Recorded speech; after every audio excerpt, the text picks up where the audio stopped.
Matthew 22, King James Version. And Jesus answered and spake unto them again by parables, and said, The kingdom of heaven is like unto a certain king, which made a marriage for his son, and sent forth his servants to call them that were bidden to the wedding, and they would not come. Again he sent forth other servants, saying, Tell them which are bidden, Behold, I have prepared my dinner, my oxen and my fatlings are killed, and all things are ready, come unto the marriage. But they made light of it, and went their ways, one to his farm, another to his merchandise. And the remnant took his servants, and entreated them spitefully, and slew them.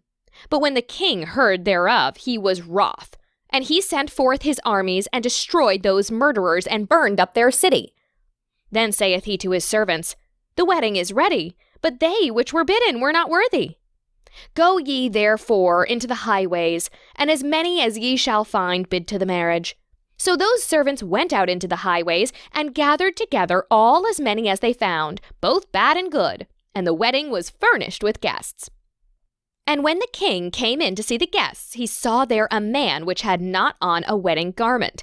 And he saith unto him, Friend, how camest thou in hither not having a wedding garment? And he was speechless. Then said the king to the servants, Bind him hand and foot, and take him away, and cast him into outer darkness. There shall be weeping and gnashing of teeth. For many are called, but few are chosen. Then went the Pharisees, and took counsel how they might entangle him in his talk. And they sent out unto him their disciples with the Herodians, saying, Master, we know that thou art true, and teachest the way of God in truth, neither carest thou for any man, for thou regardest not the person of men. Tell us therefore, what thinkest thou? Is it lawful to give tribute unto Caesar or not?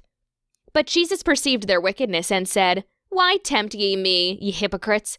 Shew me the tribute money. And they brought unto him a penny. And he saith unto them, Whose is this image and superscription? They say unto him, Caesar's. Then saith he unto them, Render therefore unto Caesar the things which are Caesar's, and unto God the things that are God's. When they had heard these words, they marveled, and left him, and went their way. The same day came to him the Sadducees, which say that there is no resurrection, and asked him, saying, Master, Moses said, If a man die having no children, his brother shall marry his wife, and raise up seed unto his brother.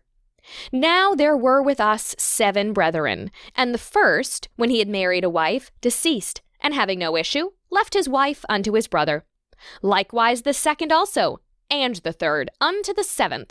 And last of all, the women died also. Therefore in the resurrection, whose wife shall she be of the 7? For they all had her. Jesus answered and said unto them, Ye do err, not knowing the Scriptures nor the power of God. For in the resurrection they neither marry nor are given in marriage, but are as the angels of God in heaven. But as touching the resurrection of the dead, have ye not read that which was spoken unto you by God, saying, I am the God of Abraham, and the God of Isaac, and the God of Jacob? God is not the God of the dead, but of the living. And when the multitude heard this, they were astonished at his doctrine.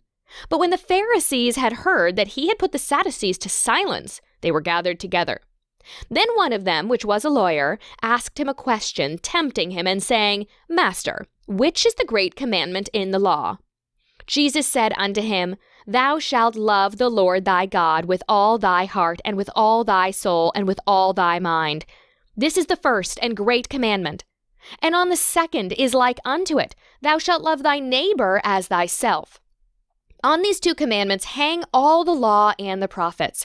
While the Pharisees were gathered together, Jesus asked them, saying, What think ye of Christ? Whose son is he? They say unto him, The son of David. He saith unto them, How then doth David in spirit call him Lord, saying, The Lord said unto my Lord, Sit thou on my right hand, till I make thine enemies thy footstool. If David then call him Lord, how is he his son? And no man was able to answer him a word, neither durst any man from that day forth ask him any more questions.